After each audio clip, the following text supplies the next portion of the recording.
asalaamaaleykum mbokki téléspectateur bu Mbour TV seen mbokkum taalibe bu ñuy woowee Doudou Ndiaye Kopa moo fas yéene tàmbali benn série d'émissions tourisme talaata ju nekk ñetti waxtu jëm ñeenti waxtu fii ci Mbour TV bu ñu réeree mbir ne tourisme industrie la ndax 450 milliards at mu ne lay dugal ci keesu état bi boo seetloo sax benn bindikat nee na le tourisme est l'affaire de tous et quel que soit l'endroit où il est pratiqué il est centré sur l'homme et doit être basé sur le respect de l'autre ku wax Mbour géej nag sa xel day dem ci tourisme ak napp pêche ndax Mbour département bi moom mooy berceau tourisme Sénégal barki Dembo Ndiaye sax président bi wax na ko ñun nag dañoo am chance def de hautes études sur le tourisme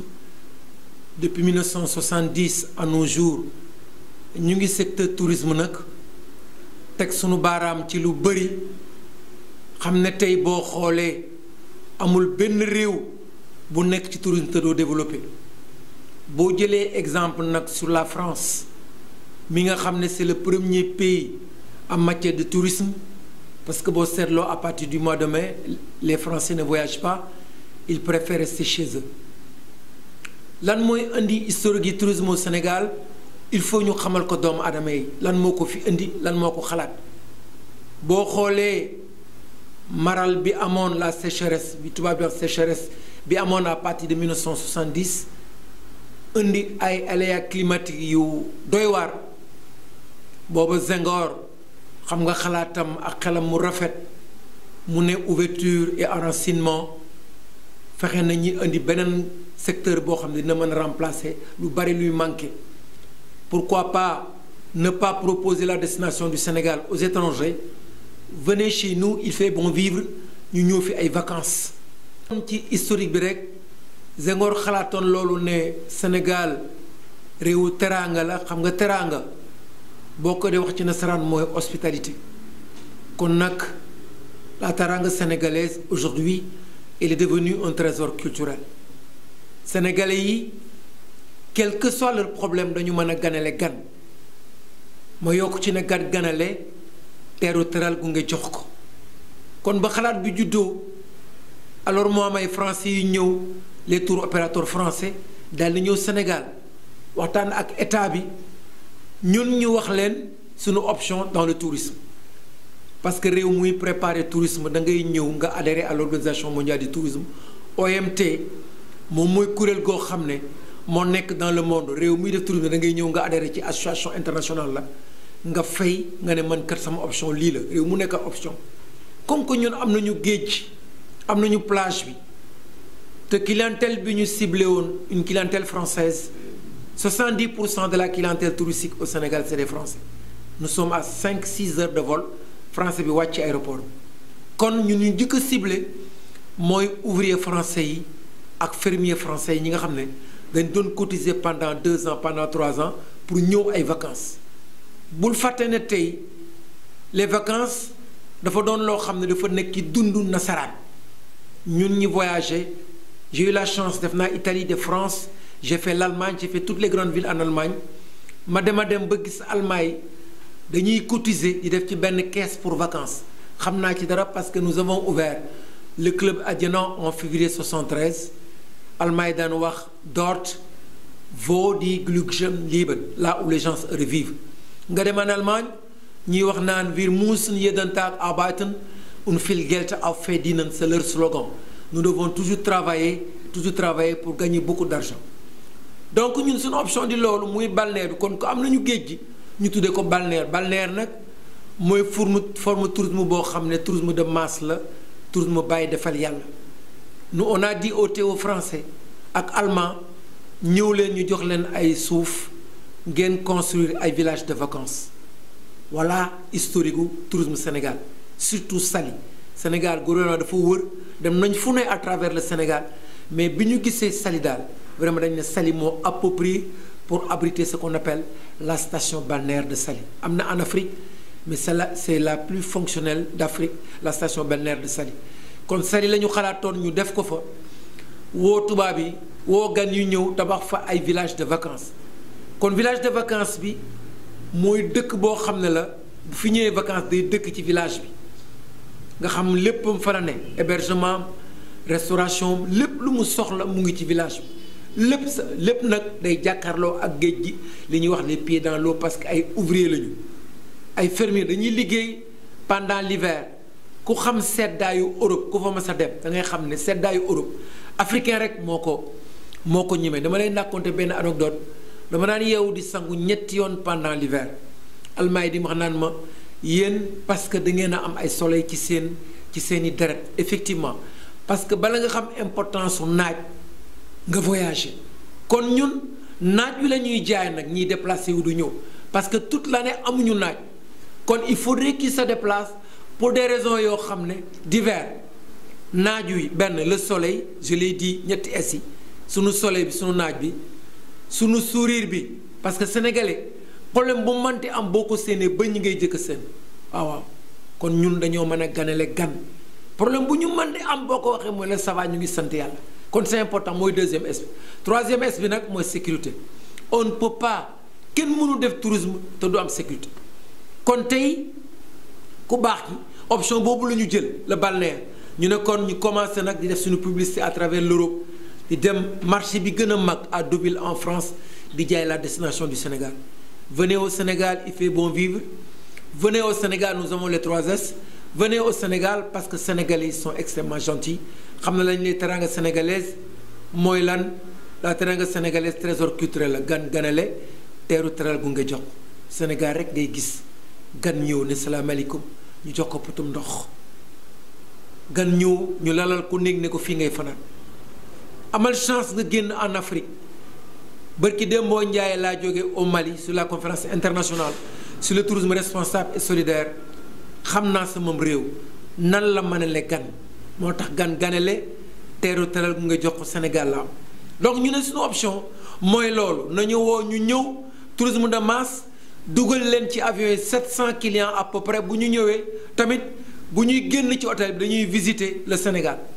dañuy def ay excursion dañuy def ay circuit di wër Sénégal di am confrontation de tous les jours avec les Sénégalais c'est extrêmement joli boo xoolee la station balnéaire de Saly ñu ngi inauguré le Palm Beach en 1971 dama bëgg nga déglu mu bu baax historique du tourisme laa lay andil en 1971 en 1981 du moins Abdou Diouf moo ko inauguré mais avant loolu il y a eu ce qu'on appelle le Club Adiana le Club Adiana c'est le février 1973 avec Neckermann und Reisen boo demee Allemagne boo gisee 5 Allemands 3 yi Neckermann dañuy liggéey parce que Neckermann il a créé des voyages partout dans le monde képp kuy tukki di allemand ci Neckermann ngay jël ay avion dem tukki presque ñetti allemand yoo gis ñaari Neckermann la ñuy liggéeyal Neckermann di leen permettre na ñuy wër àdduna saa yoo bëggee vacances ñu lay jox ce qu'on appelle des vacances à crédit mooy maanaam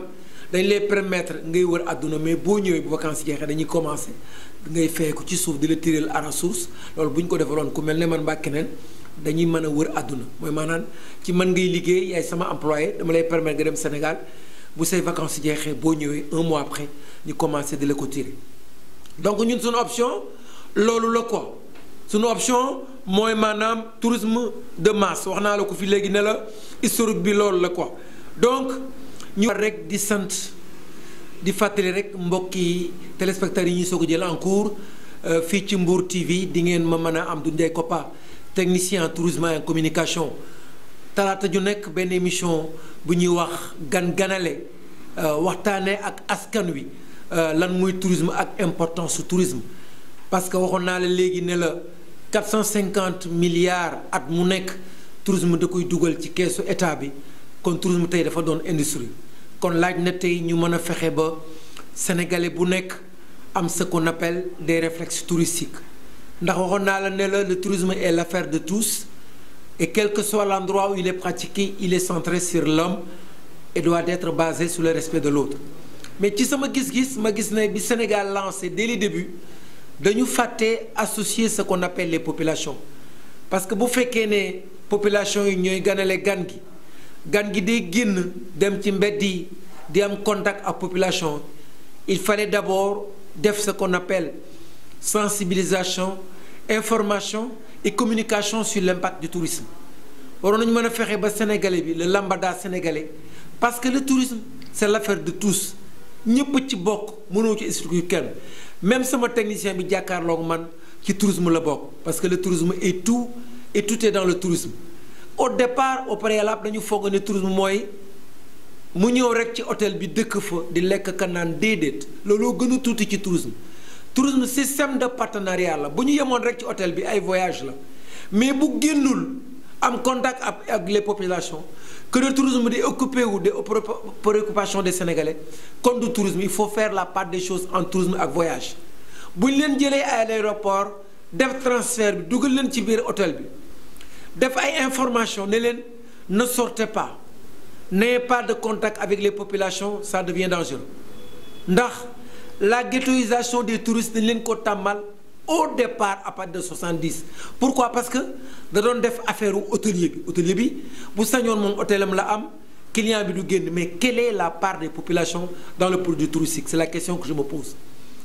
askan bi dafa war a am param chauffeur de taxi bi mu ngi fi marchand d'objets d'art bi mu ngi fi jaaykatu caaf bi jaaykatu jën bi jaaykatu cacahuète bi ñépp ci la ñu bokk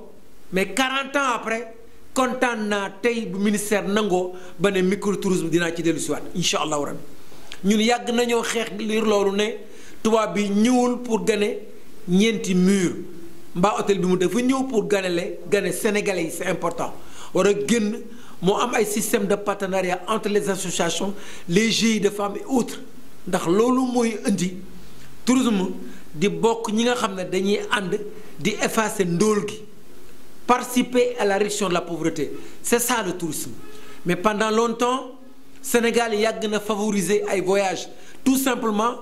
ki toog di xaar borom objet d'art bi ñu dem a dem ba sax nasaraan bi ubbi boutique am di jaay objet d'art mais ça c'est les nationaux c'est les produits extra réservés aux nationaux lan moo indi ay villages artisanaux centre boo gis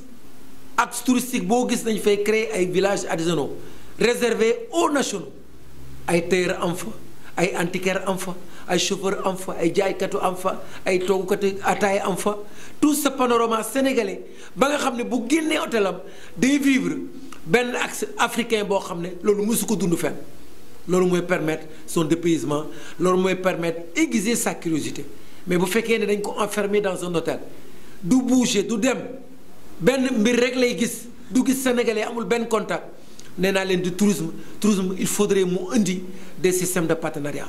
donc moo tax ma ne la loolu moo war parce que le tourisme ne se décrète pas. am na ñoo xam ne tey il faudrait pas que le ministère di leen fàtte surtout au niveau de la promotion départementale c'est important donc wax naa la fonds de promotion bi tey c'est important fexe ba nga xam ne former des hommes qu'il faut fexe ba xam ne même l'équipe nationale nous allons vers la Coupe d'Afrique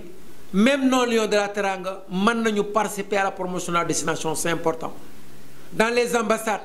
dans les consulats essayer de recruter des Sénégalais ñuy jaay dans les marchés les plus loin en Europe di jaay la destination parce que léegi destination fu ne dans les entreprises dans les comités d'entreprise fu ne la ñu mën a jaayee nit ki pour mu ñëw destination choisir la destination du Sénégal parce que léegi avec les INTIC les nouvelles techniques d'information et la communication il suffit de cliquer sur un bouton gis diversification de produit bi jot na tey ñu diversifier suñu produit parce que tey nous sommes 14 régions Sénégal kon région boo dem produit touristique bi jàll sur Dakar parce que Dakar c'est des hôtels c'est différent c'est un tourisme d'affaires c'est différent que le tourisme de masse qui se passe sur la Petite Côte c'est différent que ce tourisme qui se passe à Saint-Louis ou bien à Louga ou bien dans les îles du Saloum voyez-vous et à Ziguinchor l'écotourisme le tourisme culturel le tourisme religieux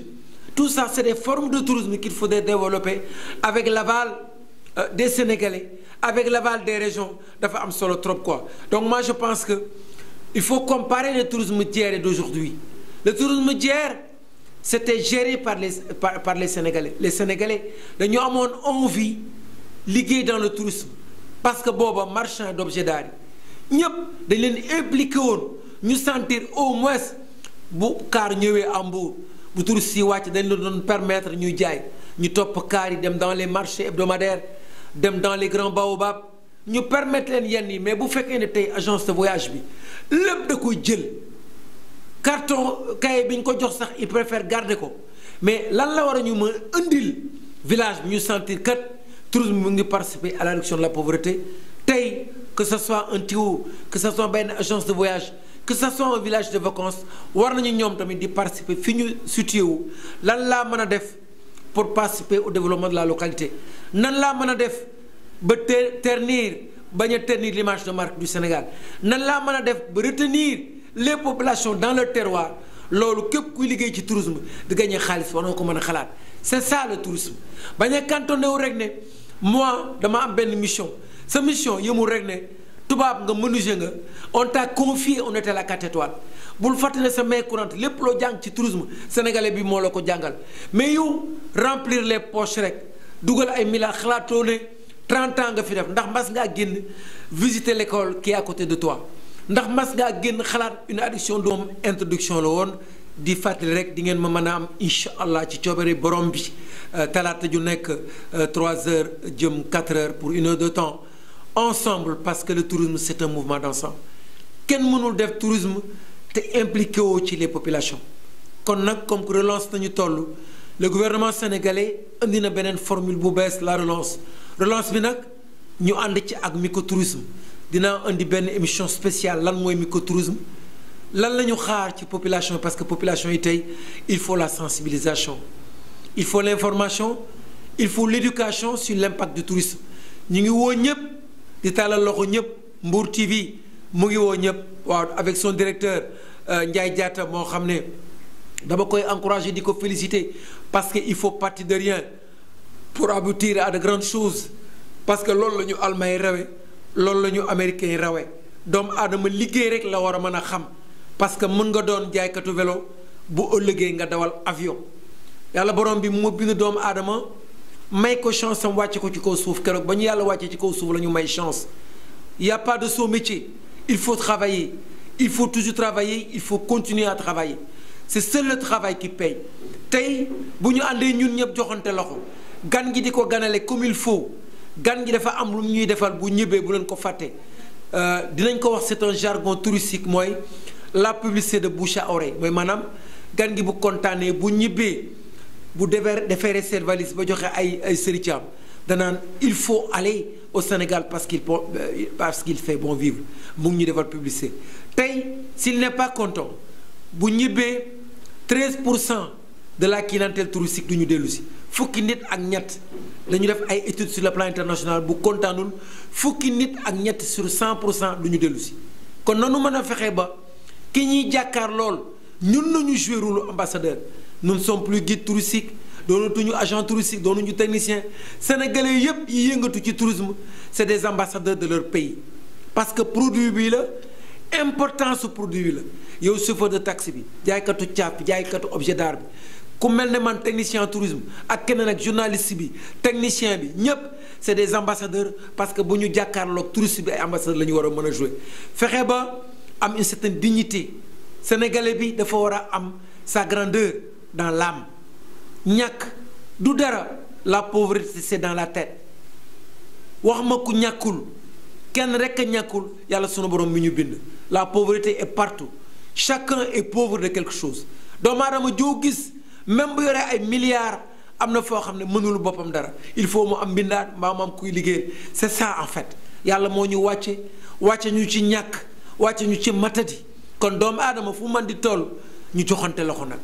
le cœur a ses raisons que la raison elle-même ignore yàlla bu jëlee ab xol def ko sur le côté gauche de l'homme c'est parce que yàlla du juum dafa am lu tax mu def que organe boobu tey bu doon tey gane si doomu aadama ci côté gauche am lay nekk ci xolam lay dund nañu fexe ba defar suñu xol maam Abdou Aziz Dabakh Malick yal na yàlla sama borom yokk ay leeram danaan wax naan nañ defar xol bi man de ab taalibe bi murid la Cheikh Saliou Mbacké ibnu Khadim Rassoul ci laa jébbalu mooy borom dëkk bi borom Mbuur borom Xabaan ak borom Got ba ñu am juróom-ñaari at di jébbalu ci moom di ànd ak moom nuñ koy waxee dëkk bi di béy booba xalaatuñu sax ay xel kom ak leneen kon yeewu ba mu daan xool naan bu ëllëgee ñëpp dañuy buur jëm si Mbour sëñ Saliou Mbacké a tracé dans sa pensée le tourisme booba boo sax tourisme yeewagul nee na ëllëg ñëpp dañuy buur jëm si Mbour mooy le tourisme de masse tey gan yaa ngi di ñëw guddi ak bëccëg kon nag loolu la ñu amoon di sant ñëpp di gërëm ñëpp gërëm moo ñu war sant moo ñu war ndax yàlla moo ñu booleñ ci benn continent le continent africain booleñ ci benn pays le Sénégal boole ci ñoo xam ne ñu nuy maam xoolal rek ni ñu liggéeyoon teranga rek la ñu xamoon saa yi ñu xëyee ba jant bi so te gan nuyoowul boolu dof sax daamoon ci kër yi boolu gan kon nga war a xam ne ganale gan gi dañ ko dund nuróowul ak Europe da ngay egg si hiver benn fan ngay doon gan man ni dund naa loolu saa yoo egsee doon benn fan rek lañu lay ganal li ci des yëpp débrouille-toi dañ leen wax loolu la ñu mel Europe amuñu jot pour toog di waxtaan amuñu jot toog ci ay mbedd amuñu jot liggéey rek la ñu xam amuñu jot pour toog di jëw nit amuñu jot pour wax ci doomu aadama dara lu bëgg ko mu avancé loolu la kon loolu laa waxoon ne nañ ko xalaat le tourisme et tout est dans le tourisme ñun ñu am teranga mooy lan hospitalité teranga mooy lan trésor culturel teranga mooy lan ganale gan gi gunge jox ko kon tourisme ñun daa nekk suñuy deret te pratiqué wuñ ko monsieur je garde la voiture ko xam Mbour xam les jeux de la plage kon tourisme yàgg na fi man très jeune bu école tëjee damay doon dem plage kiroot laa doon ab t-shirt centre touristique bii ñuy wax centre touristique Coco Beach lu tax Coco Beach si juddu xamal ne la famille Tabet dañu yàgg ak Senghor di wut réew mi ñu ànd ak Senghor dugg ci biir réew mi aller voir les paysans ba Senghor gagné famille Tabet soxla centre touristique ñu jox leen ko centre touristique camp de repos la woon était réservé aux militaires français en convalescence militaire français bu génne camp de repos que génne hôpital dañ la fii indi nga noppaliku am cuisinier ak ay serveurs ñu lay servir ba nga wér en face de la mer kon les pieds dans l'eau yàgg na fi les villages de vacances yàgg na mooy histoire Coco Beach di dem ba famille Tabet signé avec l'État 90 ans de bail bi juróom-ñeent fukki at ak juróom-ñeent la 100 ans la kon famille Tabet ba léegi matul ñoom moom Coco Beach bii tey loolu mooy juddul le tourisme de masse kon il faut ngeen xam historique bi fan la commencé ba léegi ne tey lan moo ko andi c'est exactement cela kon yàgg nañoo ganale gan gi ku wax tourisme de masse nag mooy sunu option le Sénégal foo manti dem ci àdduna boo nee tourisme de masse mbaa nga ne balnéaire mbaa nga ne teranga dañ lay delloo ci Sénégal parce que lu tax dañoo am géej neel benn ku wax balnéaire te amoo géej amu ko boo génnee Bargny Minam lañ ko tuddee dëkk boobu après Bargny ba Pointe Sangomar 200 kilomètres de plage la ñun mooy sunu option dañ koy développer di woo gan yi ñuy construire ay hôtel en face géej gi mais nag malheureusement dinaa ci dellu si atteindre ñu suñu vitesse de croisière sur le balnéaire andiwuñu ay clients yu bëri y a eu de l'amalgame dans le balnéaire y a eu de l'amalgame dañ ci dugal loo xam ne àndul ak moom moo indi tey feebaru le tourisme de masse ce tourisme de masse est malade il est vieillissant il faut avoir le courage de le dire nous sommes un pays de rythme et de couleur le Sénégal nous sommes un pays de rythme et de couleur ku wax Sénégal boo dee ñëw rek sa xalaat bu njëkk mooy fan laay fecci jëmbe fan laay jànge jëmbe fan laay jànge togg ceebu jën même ni ñuy soloo sax ñun ni ñuy soloo nous sommes un pays de rythme et de couleur à cause du soleil réew mu am naaj da ngay xool ni sénégalais sa mentalité ni sénégalais di waaxoo ni sénégalais nekkee en forme je touche du bois naaj wee tax nga dem benn réew moo xam ne demal Suède j'ai fait la Suède defal Norvège nga dem Danemark réew yoo xam ne bu dul taw mu ngi neige il fait excessivement froid boo làmbee say nopp dafay mel ne carton da ngay jënd produit boo xam ne da nga koy diw ci sa kii dafay toj sa lèvre dafay toj nga war a xam ne lu ñu war a sant yàlla bari na moo tax ñoom ils sont obligés de venir vers nous qu'est-ce qui les motive c'est le soleil qu'est-ce qui les motive c'est la sécurité des touristes qu'est-ce qui les motive c'est le sourire des Sénégalais affiché aux lèvres kon nañu xam ne am nañu trésor boo xam ne bu ñu ko yàq nañu xoolaat suñu bopp defaruwaat la relance touristique implique à tous les Sénégalais gis ngeen ay touristes di leen romb di dugg ci ay charrette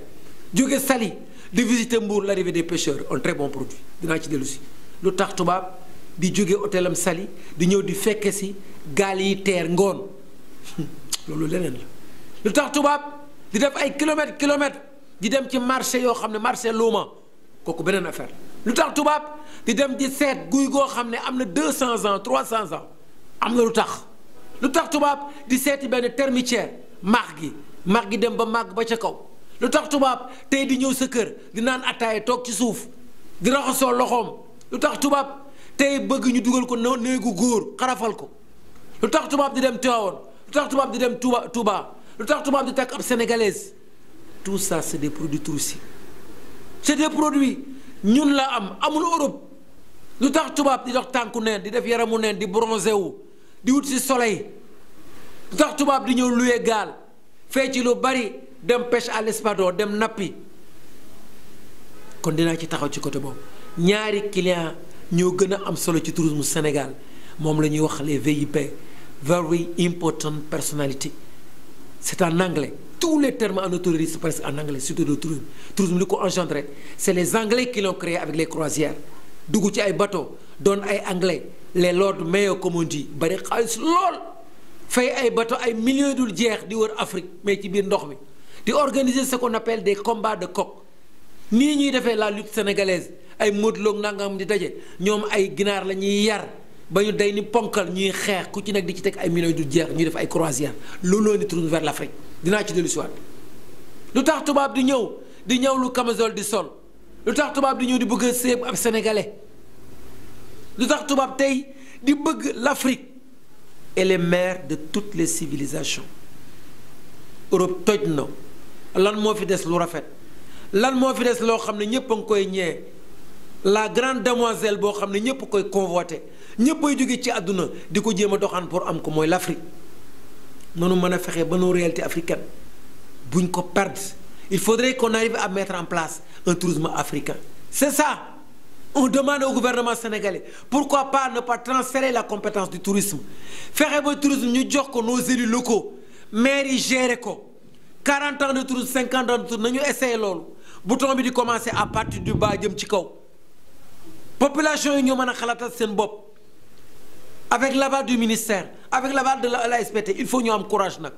ku bëgg a développer tourisme sam réew da ngay am courage le tourisme au professionnel man maa ko wax